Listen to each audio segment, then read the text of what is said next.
मन्ने की गत कही न जाय। जे को कहे पिछै पछताई। कागद कलम न लिखन हार। मन्ने का बह करन विचार।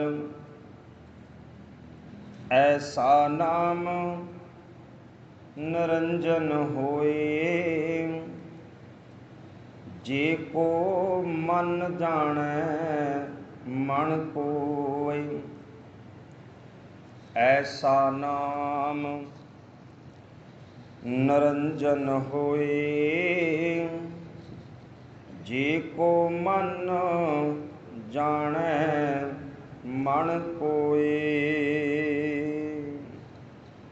वाहिगुरु जी का खालसा वाहिगुरु जी की फतेह। चवर छत्र तख्त दे मालिक धन धन श्री गुरु ग्रंथ साहिब सतगुरु पातशाह दे पावन दरबार दे विच हाजरियां भर रहे हाँ। वडभागी सतसंगत पावै, भागहीन जम चोटां खावै। तो वड्डे भागां वाले हाँ जी।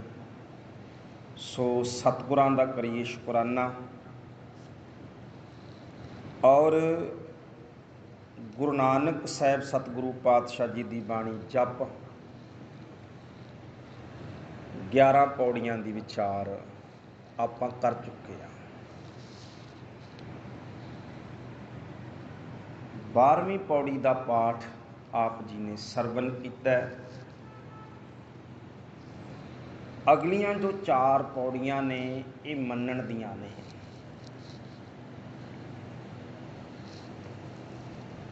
तो गुरु नानक साहिब सतगुरु पातशाह मनण दियां इस पौड़ियां की जिहड़ी शुरुआत है, आरंभता है, वो करते ने मन्ने की गत कही ना जाए। गत का अर्थ हुंदा है अवस्था, आत्मक अवस्था, मन की हालत कह लो सौखे शब्दों दे विच। तो जिहड़ी गुरमुखो गुरु नानक दे घर दी सिੱਖੀ दी संपूर्णता है ना, वो कह लो भी मनण दे उपर है। जिवें एक बचन भाई गुरदास साहब जी का मनना है कि पहला इन्ना समझो जी। मनना कहंदे किहनूं है? भाई गुरदास साहब कहंदे ने रस्ते दे उत्ते खड़ो के जिहड़ी भी गड्डी आउंदी है रस्ता ही पुछी जाइए, शाम तक रास्ता पुछी जाइए, उत्थे खड़े रहांगे। पर जे एक तो रास्ता पुछया ते तुर पए, पुछ लिया पता कर लिया भी सही दिशा, तुर पए ते हो सकता भी दोपहर होने तो पहला पहले मंजिल ते पहुँच जाइए। तो पुछ के पता करके तुर पैना यह है मनना। डॉक्टर दे कोल गए, बीमारी दसी, डॉक्टर ने परहेज दसिया, नाल दवाई दे दित्ती। हुण इन्ना की है, यह है सुनना। डॉक्टर कोल गए सी, दवाई उन्हें दसी, नाल दस दिता परहेज, असी सुन लिया। इन्ना सुनन दी, इत्थों तक सुनन दी गल है। परहेज रखना शुरू कर दिता ते दवाई खानी शुरू कर दी, हुण मनना शुरू हो गया। तो गल तो मनण ते बनेगी। तीसरा कहंदे एक इस्त्री है जिहड़ी बड़ी दुखी है, पति वाली है पर बड़ी दुखी है। एक सुख मान रही इस्त्री दे कोल जाके पुछदी है, भैणे शंगार मैं वध करदी हां तेरे नालों, कपड़े मैं वध पाउणी, महंगे पाउणी तेरे नालों, पर खुशियां तेरे घर दे विच है, खुश तू रहनी है, तेरा राज की है इस गल का। वो कहती भी मैं जिहड़ा मेरा पति आ ना, मैं ध्यान रखदी हाँ भी असल दे विच वो मेरे तो उम्मीद की करदा है, तो मैं वचन मनदी हाँ। तो इस करके जिहड़ा वचन मनना ना, वो असल दे विच भाई गुरदास साहब कहंदे ने, सुहागण दीयां गल्लां सुन लईआं, सुहागण दे फार्मूले सुन लए भी इदां करीदा हुंदा, इदां करीदा हुंदा, पर गल बनेगी जदों उस विधि नूं, उस तरीके नूं अपनाउणा शुरू करेंगी, तो उहनूं कहंदे ने मनना। तीन उदाहरण दिंदे भाई गुरदास साहब। पूछत पतखते मार्गन धारै पग, प्रीतम के देश कैसे बातन कै जाइए। पूछत है वैद खात, औखद न संजम सै, कैसे मिटे रोग सुख सहजा समाइए। पूछत सुहागन, कर्म है दुहागन के। गड़बड़ तो इत्थे होगी। सुनना कोई औखा थोड़ा है, सुनना कोई औखा नहीं है। औखा कित्थों शुरू होंदी है, जदों मनना शुरू कर देना, फिर औख शुरू हो जाती है। जे कोई सिख ये बचन सुन रहा है, गल्ली अस्सी चंगियां अचारी बुरियां, मनो कसुद्दां कालियां बाहर चिटवियां, कदे ये शब्द सुनना औखा, कदे कीर्तन सुनना औखा, किते शब्द कोई औखा नहीं। 2 घंटे सुनाई जाओ, सिर मारी जावांगे आपां, की औखा इहदे च। पर जदों मनना पएगा भी छड्ड दे बुराइयां, छड्डनियां पैणगियां भाई, गल तां बनेगी। फिर की कहांगे, बेईमानी बिना काम ही नहीं चलता, होगी ना औख शुरू। इदां ते दुनिया चलती नहीं हुंदी, इदां ते जिवें गुरु तेरा कारोबार बंद कराउणा चाहुंदा होवे, इदां सोचदे हां असीं। तो औख कित्थे है? औख है मनण दे विच, मनण दे विच। दुनी चंद गुरु गोबिंद सिंह पातशाह के बचनों नूं सुनदा ही सी, कई सालों तक रहा, सुनदा ही होवेगा। जदों जदों गुरु के सिख आनंदपुर साहिब एक कीर्तन शब्द गाउंदे होणगे, सूरा सो पहचानिए जो लरै दीन के हेत, पुरजा पुरजा कट मरै कबू न छाडै खेत। ऐ झूम झूम के सिर मारदा होना दुनी चंद, झूम झूम। गगन दमामा बाजियो परे निशान, परे निशाने घाओ, खेत जो मांडियो सूरमा, अब जूझन को दाओ। ऐ झूमदा होना अखां बंद बंद करके। जदों जूझण की वारी आई, जदों कबू ना छाडै खेत, एक कमाउण की गल, मनण की गल आई, फिर छड्ड के भजन नूं तैयार हो गया। तो समस्या कित्थे है खड़ी, औख कित्थे है? वो हुंदी है मनण दे उत्ते। इस करके गुरु नानक साहब पातशाह ने कहा, धर्म की जिहड़ी दुनिया है, ये दुनिया मनण ते संपूर्ण हुंदी है, सुनण ते नहीं। सेवक सिख पूजन सब आवे, सब गावे, हर हर उत्तम बाणी। सुन रहे है, गा भी रहे है, झूम रहे है, पर गाविया सुनिया तिन का उन्हां दा ही प्रवान होवेगा, थाई पावै जिन सतगुर की आग्या, सत सत कर मानी। एप्लीकेशन लिख देनी कितनी औखी हुंदी है, अर्जी लिख देनी कितनी औखी है, पर गल तां हुंदी है प्रवान हो रही है कि नहीं। वो प्रवान होवेगी तां जे मनेगा। इंज कह लो भी सुनना एक थ्योरी है, मनना एक प्रैक्टिकल है, इंज सौखा समझ लग जाएगा। जां ये कह लीए भी सुनना एक ट्रेनिंग है, तो मनना की है, ड्यूटी शुरू करना, सेवा करनी है, इंज कह लो। तो औख है मनण दे विच। पर पातशाह कहंदे धर्म की जिहड़ी पहचान है ना, धर्म का सुख है, आनंद है, वो मनण दे विचों ही तो लगेगा पता। तो इस करके भाई गुरदास साहब फिर कहते हैं अखीर दे उत्ते, गाए सुने आंखें मीचै पाइए ना, परम पद अखीर ते कहंदे आ। फिर परम पद की हुंदा है? फाइनल टच, अवस्था, मंजिल की प्राप्ति, जिन्हों असी आनंद कहने आ, सुख कहने आ, परम पद कहने आ, लीन होना कहने आपां शब्द, लीन हो गए। गुर उपदेश गह, गह की हुंदा पकड़ना, गुरु दे उपदेश नूं पकड़ लेना, समझ लेना। गुर उपदेश गह जो लौ ना कमाई है, जड़ तक असी कमा नहीं सकते, मन नहीं लेंदे। तो इस करके सतगुरु पातशाह फिर बचन करते ने, मन्ने की गत। अच्छा, दो शब्द ने, एक लां दे नाल है मन्ने, ये पहली पौड़ी च मन्ने आएगा। ਜਿਹੜੀਆਂ अगलियां तीन पौड़ियां ने मन्ना दलावां नाल आएगा। तो पहला तो उचारण का रखना ध्यान भी लां आ रही है कि दुलां।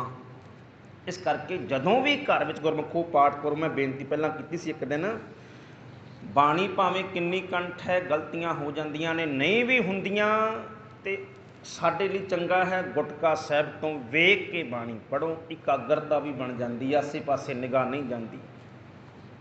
ठीक है, यात्रा दौरान होवे तो चलो इदां कर लिया जा सकता है। तो मन्ने, मन्ने का अर्थ है मन्नण वाले दी, मन्नण वाले दी जां मन्नण वाले दा। मन्ने जो ला ना आएगा, जे अर्थ आपका मन्नै दलावा ना आएगा, मन्नै ओदा अर्थ है जे मन लईए, मन्नै सुरत होवै मन बुद्ध, जे मन लईए दलावा ना जदों आएगा। तो कोई फर्क नहीं दोनों के, मन्ने लां दे नाल आएगा, अर्थ की बनया मन्नण वाले दी, मन्नै दुलावां नाल अर्थ की बनया जे मन लईए। तो देखो लां दुलां दे नाल ही जिहड़े अर्थ ने वो बिल्कुल बदल जाते हैं। गत कही ना जाए, गत का अर्थ है आत्मक अवस्था, मन की हालत कही ना जाए, कही नहीं जा सकती, बयान ही नहीं हो सकती। जिसने मन लई ना उहदी आत्म अवस्था किन्नी उच्ची है, किन्ना क आनंद दे विच है। जिवें बाबा जी कथा बचन कर, गुरु ग्रंथ साहिब पातशाह बचन करते हैं, कहन लगी कह कबीर गूंगे गुड़ खाया, पूछे ते क्या कही है। गुड़ खा लिया, आनंद ले लिया, स्वाद आ गया, हुण पुछो किन्ना क स्वाद है, बोल नहीं सकता। पर माणिया तो है ना, रस्ते माणिया है ना। तो इस तरह जिन ये चाखी सोई जाने गूंगे की मठियाई, जिन्हों ने चखिया भाई वो जानते ने आनंद नूं। मैं कई बार उदाहरण दिना, ये बाणी की अर्थ करिए, धुप्पे बच्चे खेडते पे है, धुप्पे खेडते हैं ना। अच्छा, एक बंदा शाम बैठा है, वो कहता कहता ला बच्चे कमले आ, किदां धुप च खेडी, इन्हां नूं धुप नहीं लगती।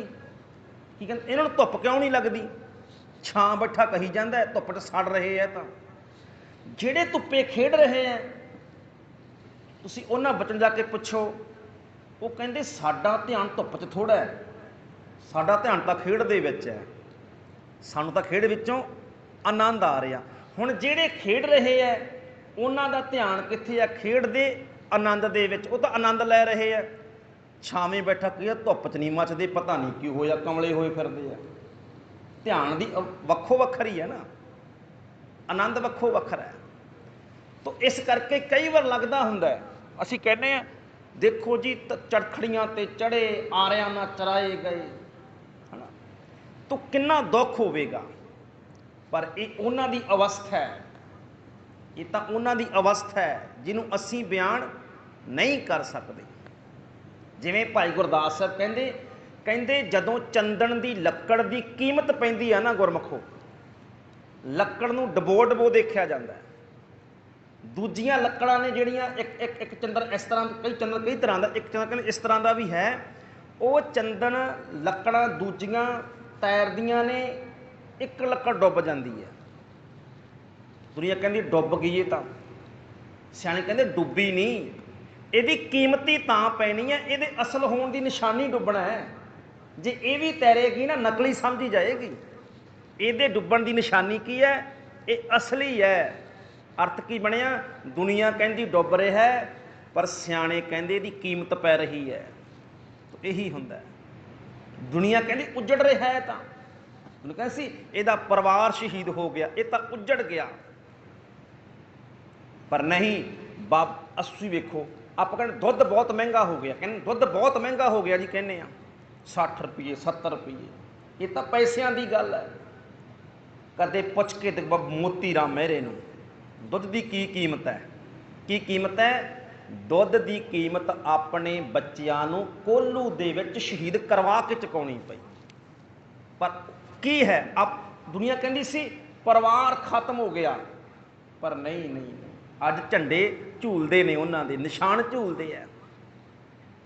ਇਹ ਅਵਸਥਾ ਹੈ। ਮੰਨੇ ਕੀ ਗੱਤ ਕਹੀ ਨਾ ਜਾਏ, ਪਾਤਸ਼ਾਹ ਕਹਿੰਦੇ ਭਾਈ ਬਿਆਨ ਨਹੀਂ ਕੀਤੀ ਜਾ ਸਕਦੀ। ਮੰਨਣ ਵਾਲੇ ਦੀ ਆਤਮਿਕ ਅਵਸਥਾ ਕਿੰਨੇ ਕੁ ਆਨੰਦ ਦੇ ਵਿੱਚ ਹੈ, ਕਿੰਨੇ ਕੁ ਸਵਾਦ ਦੇ ਵਿੱਚ ਹੈ, ਉਹ ਬਿਆਨ ਤੋਂ ਪਰੇ ਹੈ। ਵੇਖੋ ਇੱਕ ਹੋਰ ਸਮਝੋ, ਜਦੋਂ ਸੁਣਨ ਦੀ ਗੱਲ ਚੱਲਦੇ ਸੀ, ਕਹਿੰਦੇ ਸੁਣਿਆ ਸਿੱਧ ਪੀਰ ਸੁਰਨਾਥ, ਸੁਣਿਆ ਧਰਤ ਧਵਲ ਆਕਾਸ਼, ਉੱਥੇ ਅਵਸਥਾ ਬਿਆਨ ਹੋ ਰਹੀ ਸੀ ਵੀ ਇੱਦਾਂ ਦੀ ਹੋ ਜਾਏਗੀ। ਪਰ ਜਦੋਂ ਗੱਲ ਮੰਨਣ ਦੀ ਚੱਲੀ, ਆਰੰਭ ਤੋਂ ਹੀ ਗੁਰੂ ਗ੍ਰੰਥ ਸਾਹਿਬ ਪਾਤਸ਼ਾਹ ਕਹਿੰਦੇ ਹਾਲਤ ਬਿਆਨ ਹੋ ਹੀ ਨਹੀਂ ਸਕਦੀ। ਮੰਨੇ ਕੀ ਗਤ ਕਹੀ ਨਾ ਜਾਏ, ਜੇ ਕੋ ਕਹੈ, ਜੇ ਕੋਈ ਕਹਿਣ ਦਾ ਯਤਨ ਕਰੇ। ਆਪਾਂ ਕਰ ਦਿਆਂਗੇ ਬਿਆਨ, ਗਿਆਨੀ ਵਿਦਵਾਨ ਸਿਆਣੇ ਸੁਜਾਨ ਪੁਰਸ਼ ਕਹਿ ਦੇਣ ਵੀ ਅਸੀਂ ਬਿਆਨ ਕਰ ਸਕਦੇ ਹਾਂ। ਨਹੀਂ ਨਹੀਂ, ਜੇ ਕੋ ਕਹੈ, ਜੇ ਕੋਈ ਕਹਿਣ ਦਾ ਯਤਨ ਕਰੇ। ਪਿੱਛੇ ਪਛਤਾਏ, ਕੇਵਲ ਉਹਦੇ ਪੱਲੇ ਪਛਤਾਉਣਾ ਹੀ ਪਏਗਾ। ਵੀ ਨਹੀਂ ਨਹੀਂ, ਲਿਖ ਦੇਵੇਗਾ, ਕੁਛ ਨਾ ਕੁਛ ਲਿਖ ਸਕਦਾ ਹੈ, ਪਰ ਕਹਿਣ ਲੱਗੇ ਅਖੀਰ ਤੇ ਕਹੇਗਾ ਨਹੀਂ, ਇਹ ਗੱਲ ਪੂਰਨ ਨਹੀਂ ਹੋਈ, ਇਹ ਗੱਲ ਨੂੰ ਮੈਂ ਪੂਰਨ ਨਹੀਂ ਕਰ ਸਕਿਆ। ਤੋ ਅਰਥ ਕੀ? ਪਿੱਛੇ ਪਛਤਾਏ ਭਾਈ, ਕੇਵਲ ਪਛਤਾਵਾ ਪੈਂਦਾ ਜੇ ਕੋਈ ਨਾਮ ਜਪਣ ਵਾਲੀ, ਕੋਈ ਬੰਦਗੀ ਕਰਨ ਵਾਲੇ, ਕੋਈ ਸਿਮਰਨ ਕਰਨ ਵਾਲੇ ਦੀ ਆਤਮਿਕ ਅਵਸਥਾ ਨੂੰ, ਬਾਣੀ ਦੇ ਉੱਤੇ ਚੱਲਣ ਵਾਲੇ, ਪਰਮਾਤਮਾ ਦੇ ਹੁਕਮ ਦੇ ਉੱਤੇ ਚੱਲਣ ਵਾਲੇ ਦੀਆਂ ਆਤਮਿਕ ਅਵਸਥਾ ਨੂੰ ਲਿਖਣਾ ਚਾਹੇ, ਬਿਆਨ ਕਰਨਾ ਚਾਹੇ, ਬੋਲਣਾ ਚਾਹੇ। ਪਾਤਸ਼ਾਹ ਕਹਿੰਦੇ ਨਹੀਂ ਪੂਰਨ ਤੌਰ 'ਤੇ ਲਿਖਿਆ ਜਾ ਸਕਦਾ, ਨਹੀਂ ਪੂਰਨ ਤੌਰ ਦੇ ਉੱਤੇ ਕਿਹਾ ਜਾ ਸਕਦਾ। ਤੋ ਇਸ ਕਰਕੇ ਪਿੱਛੇ ਪਛਤਾਏ, ਕੇਵਲ ਪੱਲੇ ਪਛਤਾਵਾ ਹੀ ਪੈਂਦਾ ਹੈ। ਕਾਗਦ ਕਲਮ ਨਾ ਲਿਖਣ ਹਾਰ, ਕਾਗਜ਼ ਦੇ ਉੱਪਰ ਕਲਮ ਦੇ ਨਾਲ ਕੋਈ ਲਿਖਣਾ ਵੀ ਚਾਹੇ ਤਾਂ ਲਿਖਤ ਪੂਰਨ ਨਹੀਂ ਹੋ ਸਕਦੀ। ਜਿਵੇਂ ਬਾਬਾ ਜੀ ਬਾਬਾ ਕੁਝ ਬਚਨ ਕਰਦੇ ਨੇ, ਕਹਿਣ ਲੱਗੇ ਕਬੀਰ ਸਾਤ ਸਮੁੰਦੈ ਮਸ ਕਰੋ, ਕਲਮ ਕਰੋ ਬਨਰਾਏ, ਬਸਦਾ ਕਾਗਦ ਜਉ ਕਰੋ, ਹਰ ਜਸ ਲਿਖਣ ਨਾ ਜਾਏ। ਸਾਰੀ ਧਰਤੀ ਦੇ ਪਾਣੀ ਦੀ ਸ਼ਾਹੀ ਬਣਾ ਲਾ, ਸਾਰੀ ਬਨਰਾਏ ਬਨਸਪਤੀ ਦੀਆਂ ਕਲਮਾਂ, ਲੱਕੜ ਦੀਆਂ ਕਲਮਾਂ ਬਣਾ ਲਾ, ਜਿੰਨੀ ਸੰਸਾਰ ਤੇ ਲੱਕੜ ਹੈ, ਜਿੰਨੀ ਧਰਤੀ ਦੇ ਉੱਤੇ ਮਿੱਟੀ ਹੈ, ਬਸਦਾ ਕਹਿਣ ਲੱਗੇ ਇੰਨਾ ਕਾਗਜ਼ ਬਣਾ ਲਾ। ਕਾਗਜ਼ ਨੇ ਖਤਮ ਹੋ ਜਾਣਾ, ਸ਼ਾਹੀ ਨੇ ਮੁੱਕ ਜਾਣਾ, ਕਲਮਾਂ ਨੇ ਘਸ ਜਾਣਾ, ਪਰ ਹਰ ਜਸ ਲਿਖਣ ਨਾ ਜਾਏ। ਹਰੀ ਦਾ ਜਸ ਪੂਰਨ ਤੌਰ ਤੇ ਫਿਰ ਵੀ ਨਹੀਂ ਲਿਖਿਆ ਜਾਣਾ। ਤੋ ਪਾਤਸ਼ਾਹ ਕਹਿੰਦੇ ਨੇ ਕਾਗਦ ਕਲਮ ਨਾ ਲਿਖਣ ਹਾਰ, ਉਹ ਭਾਈ ਬਿਆਨ ਨਹੀਂ ਕੀਤਾ ਜਾ ਸਕਦਾ। ਮੰਨਣ ਵਾਲੇ ਦੀ ਆਤਮਿਕ ਅਵਸਥਾ ਨੂੰ ਪੂਰਨ ਤੌਰ ਤੇ ਲਿਖਤ ਵਿੱਚ ਨਹੀਂ ਕੀਤਾ ਜਾ ਸਕਦਾ।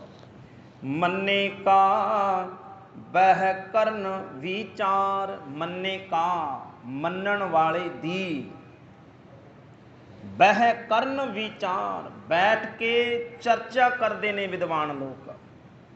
ਮੰਨਣ ਵਾਲੀ ਦੀ ਜਿਹੜੀ ਅਵਸਥਾ ਹੁੰਦੀ ਹੈ, ਗਤ ਹੁੰਦੀ ਜਿਹੜੀ ਉਹਦੀ ਬਹਿ ਕੇ ਇਕੱਠੇ ਹੋ ਕੇ ਕਈ ਵਿਦਵਾਨ, ਇੱਕ ਤਾਂ ਇੱਕ ਬੰਦਾ ਲਿਖ ਰਿਹਾ ਹੈ, ਇੱਕ ਬੰਦਾ ਬਿਆਨ ਕਰ ਰਿਹਾ ਹੈ। ਗੁਰੂ ਨਾਨਕ ਸਾਹਿਬ ਪਾਤਸ਼ਾਹ ਕਹਿੰਦੇ ਸੈਂਕੜੇ ਵਿਦਵਾਨ ਬਹਿ ਕਰਨ ਵਿਚਾਰ, ਸੈਂਕੜੇ ਹਜ਼ਾਰਾਂ ਵਿਦਵਾਨ ਇਕੱਠੇ ਹੋ ਕੇ ਮੰਨਣ ਵਾਲੇ ਦੀ ਅਵਸਥਾ ਦੀਆਂ ਗੱਲਾਂ ਕਰਨ, ਉਹਦੀ ਵਿਚਾਰ ਕਰਨ। ਪਾਤਸ਼ਾਹ ਕਹਿੰਦੇ ਸੈਂਕੜੇ ਵੀ ਇਕੱਠੇ ਹੋ ਕੇ ਮੰਨਣ ਵਾਲੇ ਦੀ ਜਿਹੜੀ ਆਤਮਿਕ ਅਵਸਥਾ ਹੈ ਉਹਨੂੰ ਬਿਆਨ ਨਹੀਂ ਕਰ ਸਕਦੇ।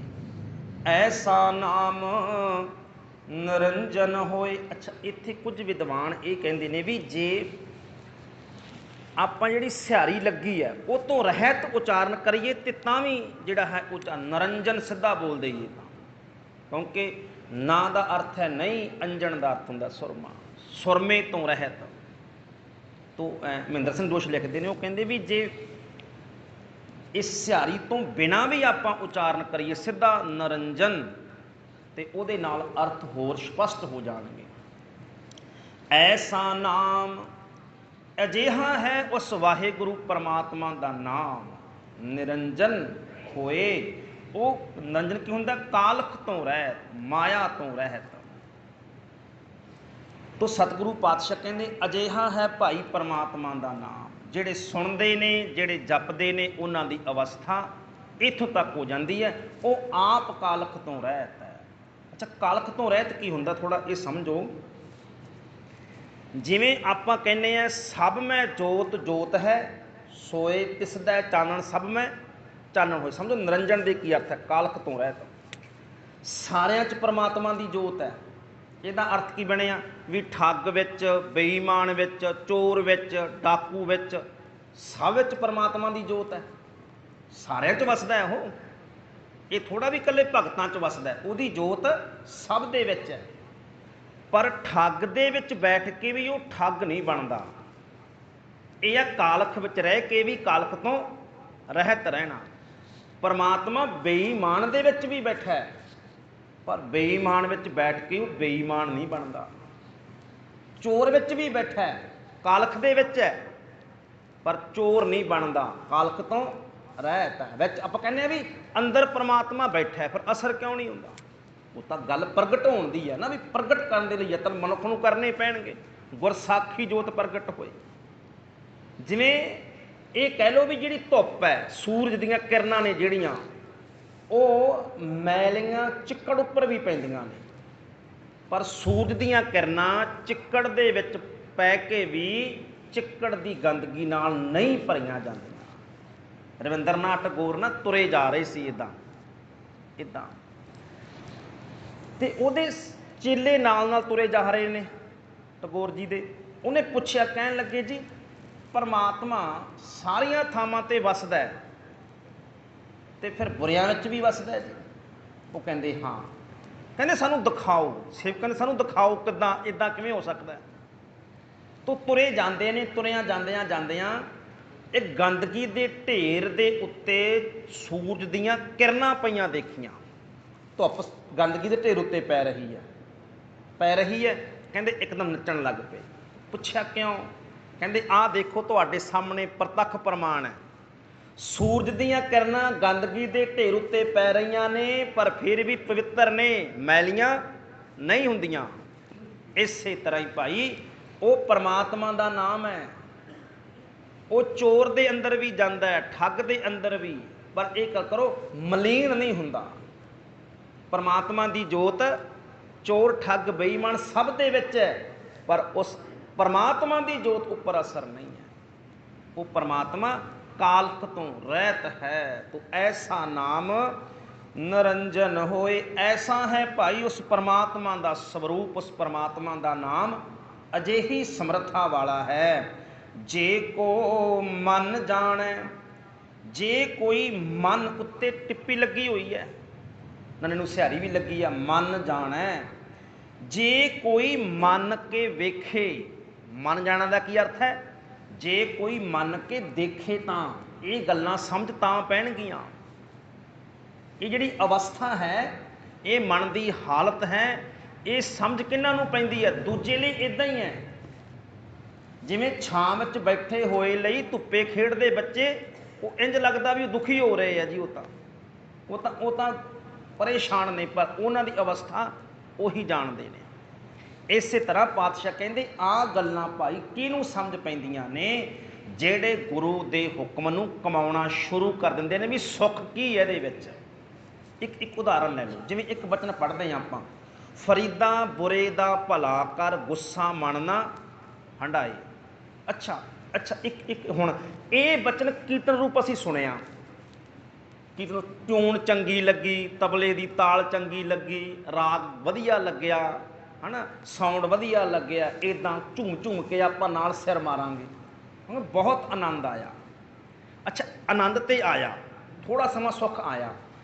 ਕੋਈ ਬੰਦਾ ਇੱਕ ਐਸਾ ਹੈ ਜਿਹਨੇ ਕਿਹਾ ਵੀ ਅੱਜ ਬੁਰੇ ਦਾ ਭਲਾ ਕਰਕੇ ਦੇਖਣਾ ਹੈ, ਗਿਆ ਗਿਆ ਚੋਰ ਬੈਠਾ ਹੈ, ਚੋਰ ਚੋਰੀਆਂ ਕਰਦਾ, ਜਾਂ ਇਹ ਕਹਿ ਲਓ ਵੀ ਠੱਗ ਬੇਈਮਾਨੀ ਕਰਦਾ, ਉਹਦੇ ਨਾਲ ਕੋਈ ਭਲਾ ਕਰਮ ਕਰ ਲਿਆ, ਉਹਦਾ ਭਲਾ ਕਰ ਦਿੱਤਾ।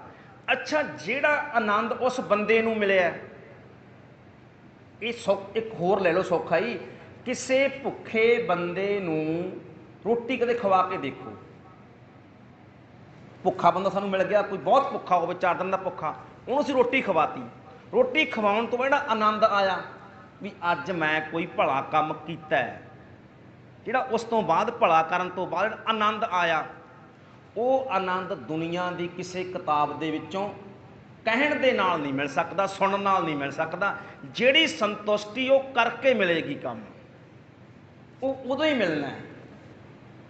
ਇੱਦਾਂ ਤੁਸੀਂ ਘਰੇ ਕਦੇ ਵੇਖੋ, ਜੇ ਕਿਸੇ ਲੋੜਵੰਦ ਦੀ ਮਦਦ ਕਰਕੇ ਜੋ ਸੁੱਖ ਮਿਲਦਾ ਹੈ, ਉਹ ਸੁੱਖ ਕਿਸੇ ਗੱਲਾਂ ਦੇ ਵਿੱਚੋਂ, ਗਿਆਨ ਸੁਣਨ ਦੇ ਵਿੱਚੋਂ ਨਹੀਂ ਮਿਲ ਸਕਦਾ।